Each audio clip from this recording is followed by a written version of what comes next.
जय माँ काली, ओम क्रीम कालिकाय नमः। कैसे हो आप सभी।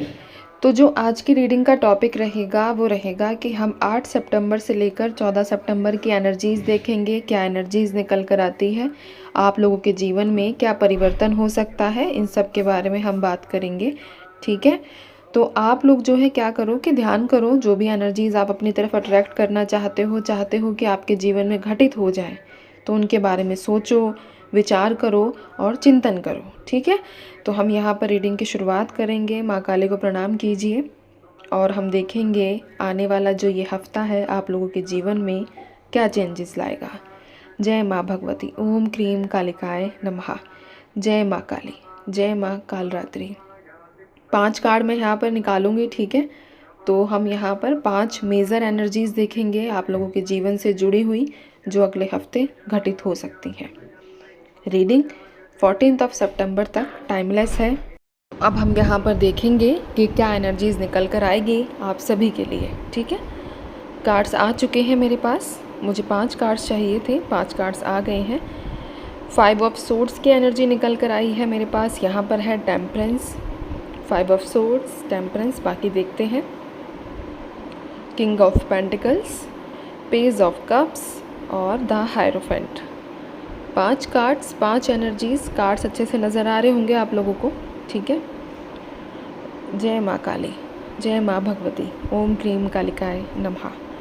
चलिए, सबसे पहले तो यहाँ पर जो एनर्जी निकल कर आई है कि आपको ना नेक्स्ट वीक में अपनी इंट्यूशन को बहुत ज़्यादा इम्पोर्टेंस देनी होगी। एक होता है ना जिसे हम कहते हैं दिल की आवाज़, वो आपको माननी पड़ेगी।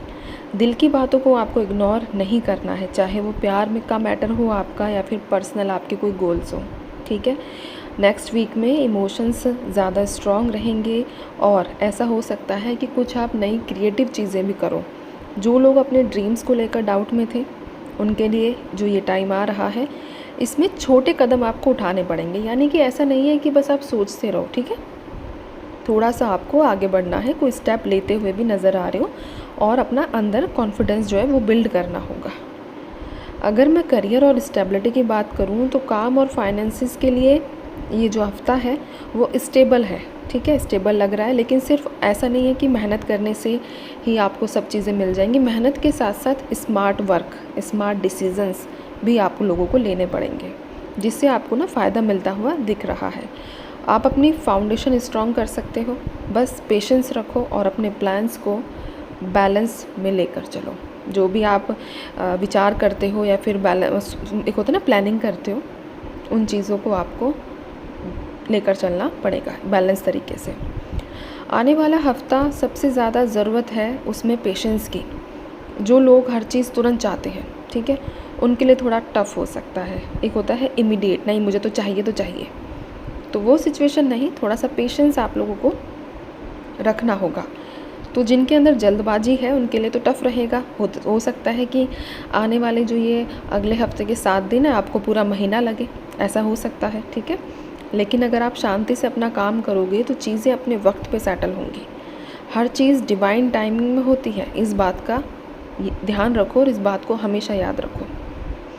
कुछ चैलेंजेस भी यहाँ पर निकल कर आए हैं, थोड़ा ध्यान रखना होगा, क्योंकि मिसअंडरस्टैंडिंग्स या फिर बिना वजह की विवाद, इनमें आप लोग फंस सकते हो। ठीक है, आप हर विवाद में या आर्गुमेंट में जीतने की ज़रूरत आप लोगों को नहीं है, ना ही कोशिश करनी है। कभी कभी इंसान की चुप्पी भी उसको वो दे देती है जो शायद वो लड़कर भी अपने पास नहीं खींच पाता। ठीक है, तो यहाँ पर कभी कभी साइलेंस, मैंने जैसा कहा, सबसे बड़ी जीत होती है। अपनी एनर्जीज़ उन चीज़ों पर वेस्ट नहीं करनी है जो आपको टेंशन दे रही है, जिससे आपको लग रहा है ना कि मन बेचैन हो रहा है, घबराहट हो रही है, मैं तो नहीं कर पाऊँगा या फिर मेरे से नहीं हो पा रहा। एक होता है कि एक ऐसा स्ट्रेस जो इंसान परेशान हो जाता है ना, तो उन चीज़ों को अपनी एनर्जीज़ आप लोगों को नहीं देनी है। साथ ही साथ यहाँ पर आपको मेडिटेशन बहुत ज़्यादा ज़रूरत है नेक्स्ट वीक में करने की। ठीक है, ये एक स्ट्रॉन्ग यहाँ पर एनर्जी निकल कर आई है। जो लोग या तो मेडिटेशन करते हैं, प्रेयर करते हैं, जो लोग ये कर रहे हैं, मेडिटेशन हो गया, प्रेयर हो गया, उनको क्लैरिटी मिलेगी। आपको किसी गुरु, टीचर या सीनियर से सपोर्ट भी मिल सकता है। अपने वैल्यूज़ और प्रिंसिपल्स पर टिके रहना ही आपको स्ट्रेंथ देगा। यानी कि बहकना नहीं है, डाउट्स में नहीं रहना है किसी भी तरीके से, किसी भी प्रकार से। जो भी करते हो उस पर आपको बिल्कुल ब्लाइंड ट्रस्ट बनाकर रखना है, ठीक है। साथ ही साथ अगर मैं ओवरऑल वीक कैसा रहेगा, इमोशंस और क्रिएटिविटी स्ट्रांग रहेंगे, काम में स्टेबिलिटी मिलेगी, पेशेंस और बैलेंस रखना होगा, अननेसेसरी कॉन्फ्लिक्ट से बचना है और अपनी स्पिरिचुअलिटी पर टिकना है।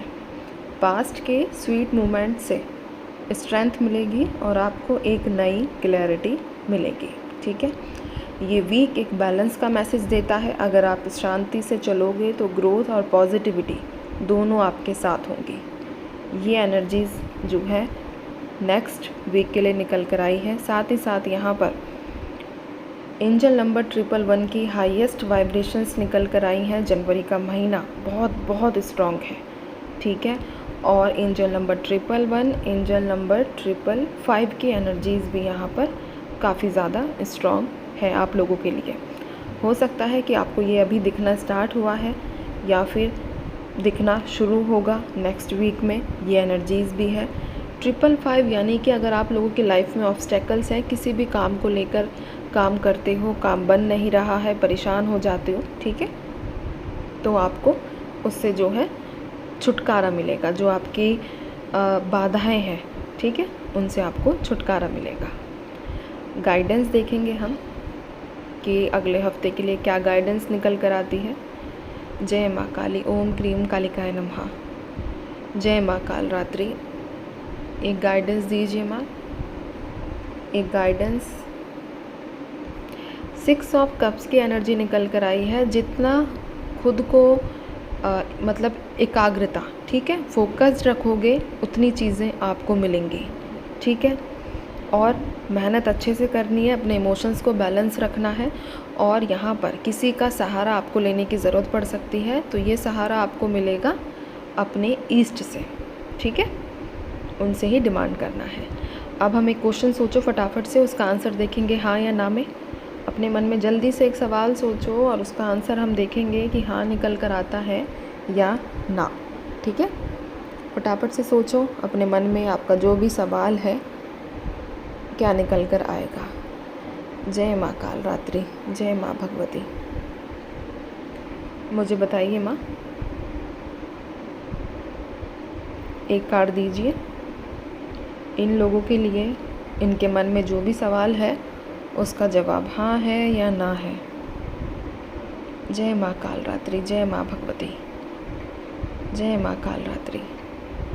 चलिए, आपके मन में जो भी सवाल है उसका जवाब हाँ है, लेकिन क्या करना पड़ेगा, बिल्कुल जो चिंताएं हैं ना वो अपने ईस्ट पर छोड़ दो, अपने प्रभु पर छोड़ दो उन चिंताओं को, और आपका काम है समय के साथ आगे बहना, ठीक है।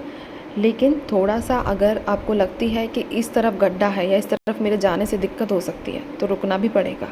बट आपका मन में जो सवाल है उसका जवाब हाँ है। थोड़ा सा आपको प्रिकॉशंस लेनी पड़ सकती हैं, सावधान रहना पड़ सकता है। तो ये थी आप लोगों के लिए रीडिंग। अब मैं चलती हूँ, आप सभी अपना ध्यान रखिए, खुश रहिए। जय माँ काली।